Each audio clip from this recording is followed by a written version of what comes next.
votes, and I said, okay, which one's the president? Oh my gosh. It's a lot. I'm speechless. It's a good day, isn't it? Yes. Next time from Myrtle Beach on Antiques Roadshow.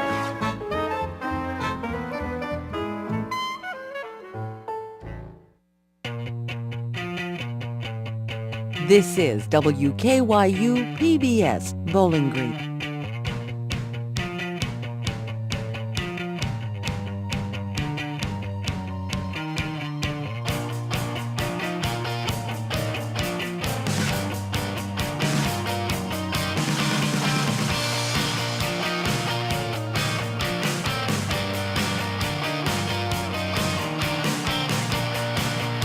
The views and opinions expressed on this program are those of the hosts, guests, and contributors, and are not those of WKYU-TV, its management, or WKU. All right, guys, we're back. March Madness is upon us, and the storm is here. Back for another episode of TopperTalk. We're going to talk a lot about March Madness today. I mean, how the Hilltoppers did in Kansas City Friday night. So, let's everybody get ready. Send us in your tweets at TopperTalk and give us some questions. We'll answer them to the best of our abilities. Try, at least. I don't know how good answers you'll get, but maybe we'll just stuck with us either way. Convince you of what we think is the right answer. Exactly. Well, I'm Sean Williams along with Woody White and Adam. Adam. Shane is out once again. He is his day Supposedly job. he'll be back next week. His day job's got him in Ashland, Kentucky. I'm pretty sure he's playing a banjo in the woods somewhere. So. That's about all there is to do about it, I think. Living out this scene of, never mind. Okay. It's going to be a deliverance joke, but it doesn't matter. Just keep going. Nobody wants to hear that. That's okay. All right, so let's talk about Western's appearance in the NCAA tournament.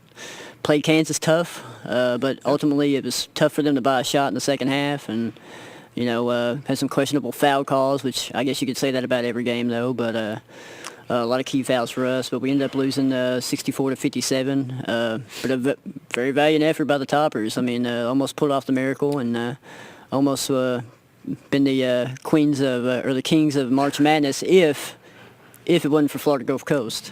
Yeah, they're killing it. I love watching them. But yeah, I mean, I think we saw why Kansas has the number one field goal defense in the country. You know, they held us to like 12% or something like that for the half. I don't have my numbers pulled up for most now. For most of the time, they were shooting like 13, 14% in the second half. We shot 20%, 8-39 in the second half. Up until like the last 3 I think minutes, with 3 maybe. minutes left in the half, we had 11 points, something like that. So, yeah, they pretty well shut us down. And, I mean, the thing was our defense was right there with them, though. We were still in it at that point even. But, they just hit a few more free throws than us. And that, to me, that was the difference. They got to the line 30 times to our 18, I think is what it was. So. Yeah, they were 24 of 30. We were 12 of 18. So that was the difference. But, I mean, the game plan in the first half worked out brilliantly. Just talk a little bit about that. What did you guys see from the game plan? I thought it was kind of a brilliant scheme by Harper, even though I think he had a different idea, but he kind of rolled the dice and they did something a little bit different. But I like the way they used Fant's athleticism on offense to kind of blow by. I don't want to take credit for giving the coaching staff any ideas, but if you remember last week's show, I did say take George out on the perimeter and let him drive by with you. So yeah, Ray was watching. He was watching, I think so. That's right. I think he took a minute on that. That was a good game plan. You knew Ray was going to come up with something.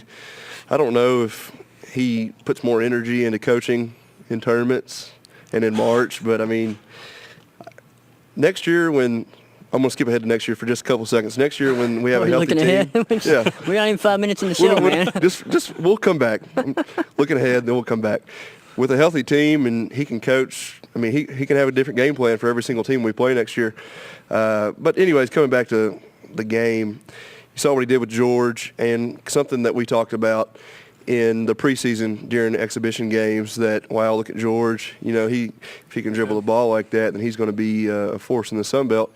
And then he's a little turnover prone. He's not as great with the ball as, what you want him to be, but he's a forward. He's not a guard.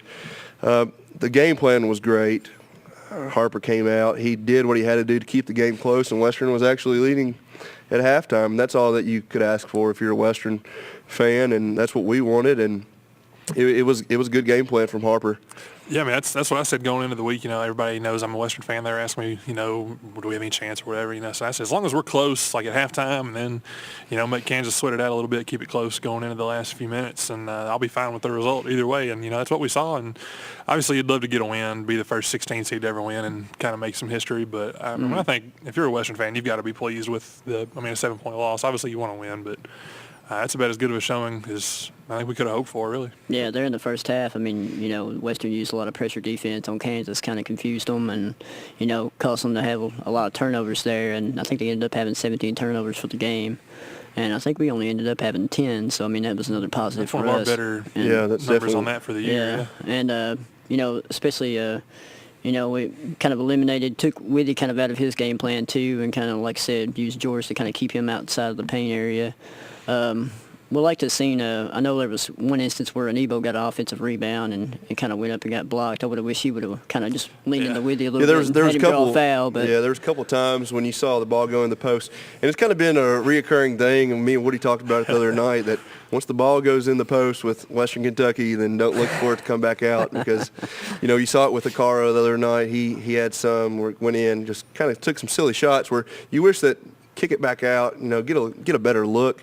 We didn't have to score. We could have sat there and got a better shot at it. Especially with Withy being one of the best shot blockers in the country. He's got 300-something for his career. If you're 6'5", going to get 7'1", obviously the odds aren't in your favor. Yeah. But there was a couple times when you wish you could have got a better shot. I know there at the end when Jamal missed that layup, that was one of the things that kind of stood out. Like, golly, I wish could have cut it to 3 right there. Yeah. The foul trouble too hurt us a lot. George he stayed in foul trouble. Yeah, most of the game, especially in the second half. There was a moment there where, I thought it was going to be kind of even when Fant, in the foul trouble, and Withy had 2 or 3 at the time, and, it just seemed like in the second half there was a couple of gimme calls on Fant down low, where it's just like, man, I just, you kind of hate to see fouls like that, just kind of like a ticky-tack foul, But, just one of those things that didn't work in our favor. And then plus you had Alex Rostov played about 9 minutes with 4 fouls. He had a heck of a game. So, he had a heck of a game. I think he scored 10 points or 9 or 10 points. Yeah. He had, I think he had 10. Had a good little dunk there on an inbound play. Probably that's on Alex's highlight film for sure going into next year because that's probably his his best play of the year. Well, he's one of those players. He's improved as the season went along, and he did a really good job. Friday night, and like I said, he got into foul trouble as well.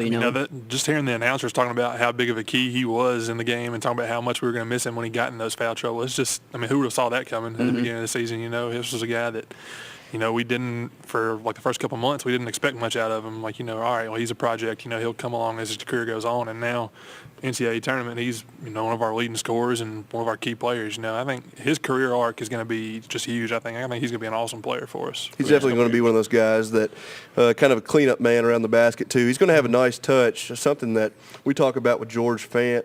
George is a powerful guy, and he has good post moves, but sometimes he doesn't have that touch around the rim that you want to see from him. But Alex, he's really got a nice touch around the rim. He does. And, he's a freshman. He's going to get better next year, and he's going to be one of those guys that's going to be able to average, 8 to 10 points a game and really be a guy that helps out, especially down low.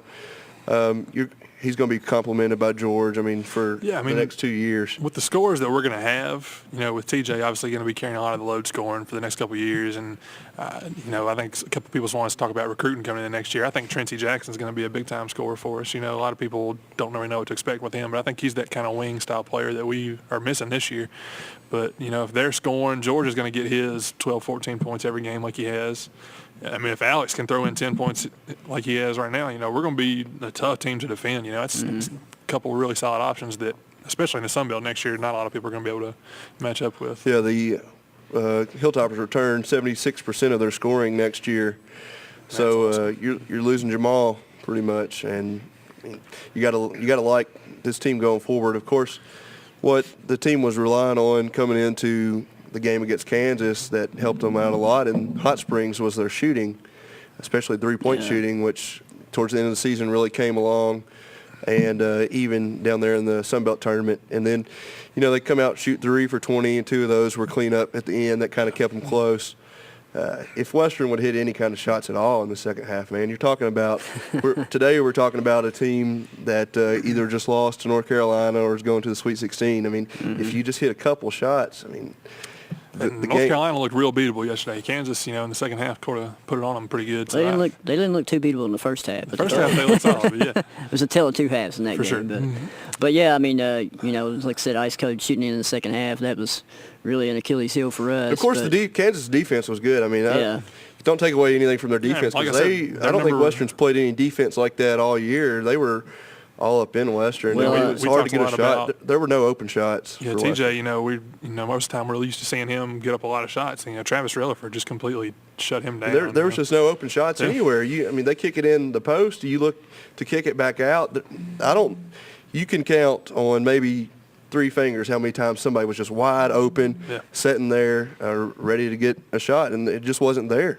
Yeah, and I mean, you talk about too in the second half. Weedy kind of stepped his game up, had about 5 blocks in the second half. He ended up having 7 blocks in the game. So for a big man, his ability to let somebody get by him and then recover to make the block, I haven't seen anybody that be that good at that. Well, I mean, in a while. Yeah, that's also something Western's never seen the whole year. We hadn't faced a big man like that the whole year. So I mean, it's a different dynamic going into a game like that. There was a couple times we saw Jamal drive by him, and then Withy would just let him go and then turn around and get him on the comeback block. And, Jamal, I don't think necessarily was prepared for that, but I mean, you can't be really. I mean, it's not something like you said that we faced. Western played him good. I mean, he ended up with 17 points, which we knew he was going to be their guy. He's going to get his. We had nobody that could really match up with him. I think we took him out of the game defensively like we needed to for a while when George was in the game.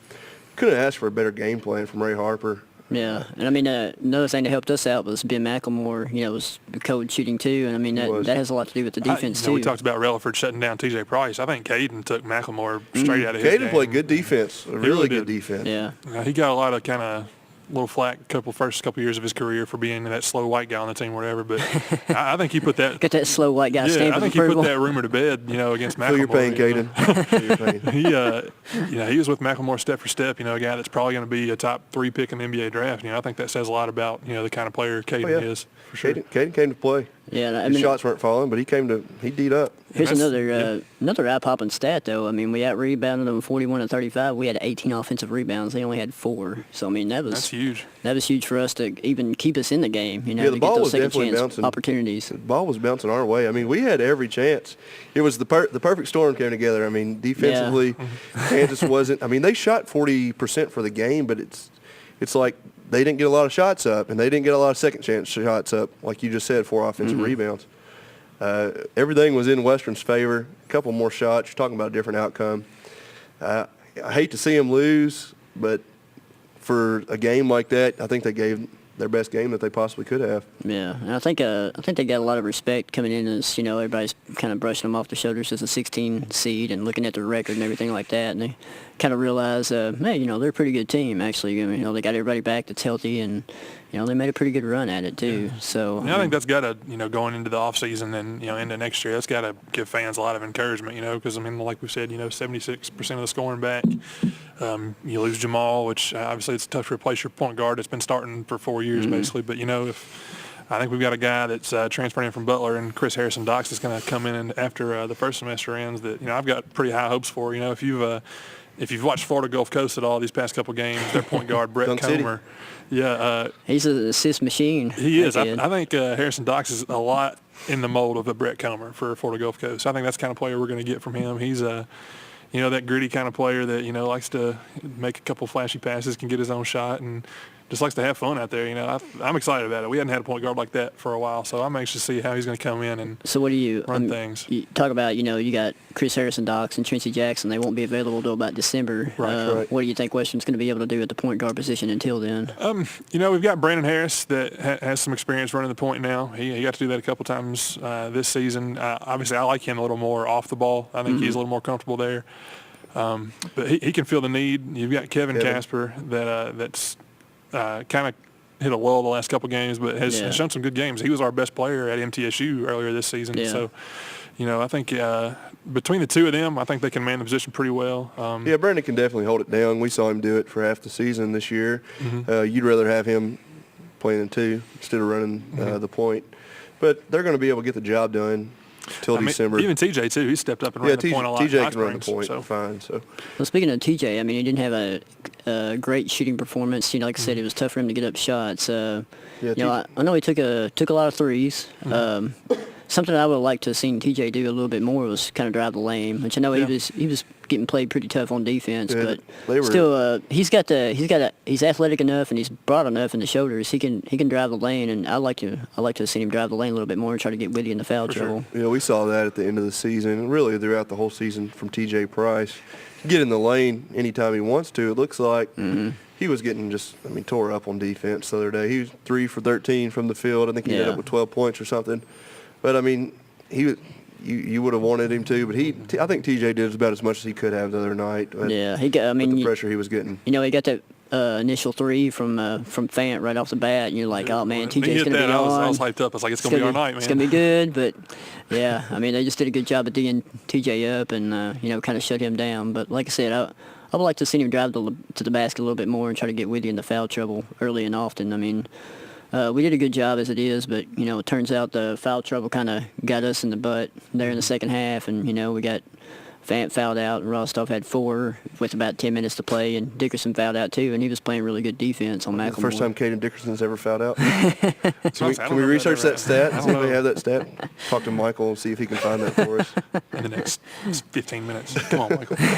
But you talk about the new guys that are going to be coming in playing point guard or the guard positions, and Harrison, Dox, and Jackson. Just going back to my point, they're coming in December.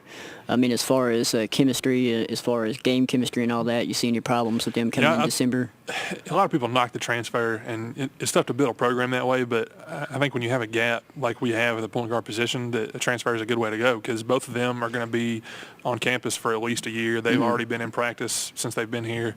They're going to know the system. They're going to have chemistry built up with these guys. So I don't think chemistry will be too big of an issue. It'll take a couple games probably to get up to game speed, but by about the time that things really get to rolling in conference play, I think they'll be good to go. And we've talked about it a little bit. I think with the Sun Belt being what it's going to be next year, I think we're going to have a chance to make a run kind of like what MTSU did this year. There's not a lot of teams I think are going to be able to match up with us, especially at a depth.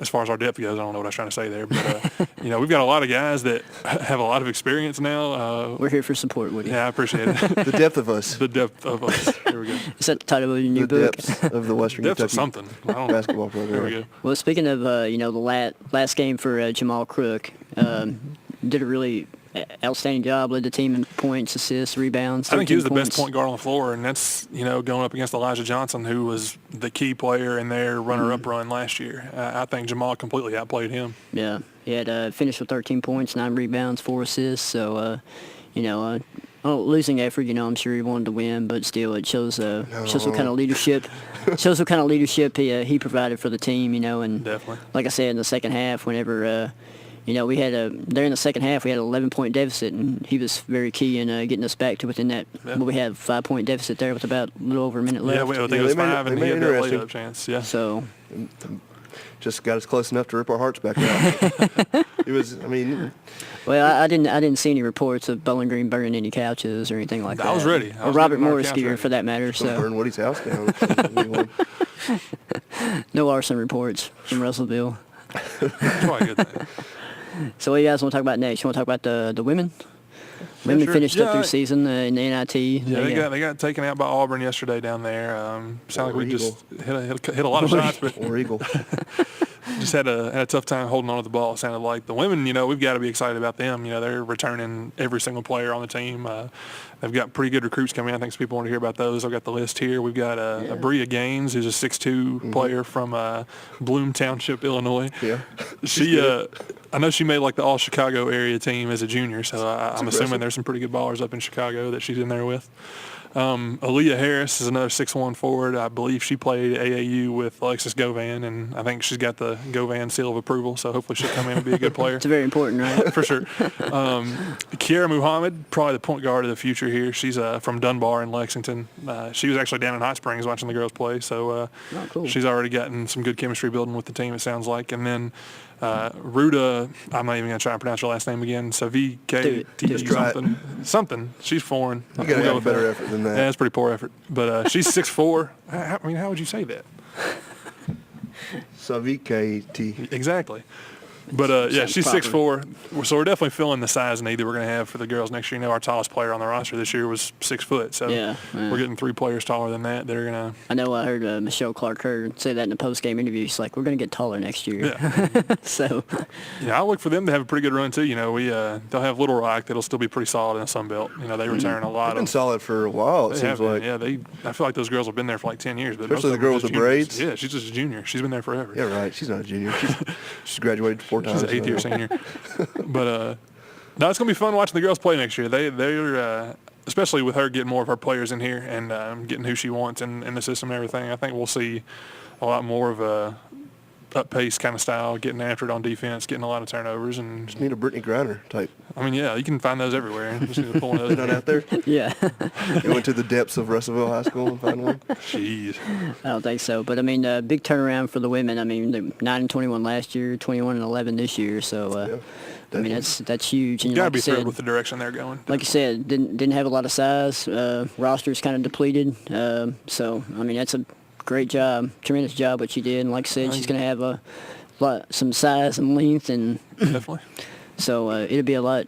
You know, we expect probably more than 21 wins. I'm next excited year to watch them. You know, they'll have a chance to make a pretty good run at a tournament appearance next year. I think. Which Sweet is- 16, calling it now. I don't know if I'll call that now, but you never know. Sun Belt, I'm not Sun gonna Belt doubt- title. I'm not going to be the one to tell Coach Hurd that they're not going to do that because she's pretty intimidating. Let your haters be your motivators. Exactly. All right, well, we got some people on Twitter that want to talk about this Conference USA stuff. Let's You talk guys, about some you guys got Conference any USA. comments on that? Yes, it's going down. Sources tell me that it's going down. Sources tell it's me. Who are going your down sources? really soon. Who are your sources? If I wanted to tell, I'd There say was actually a article in the Tulsa Dispatch that was talking about Tulsa. it's my source.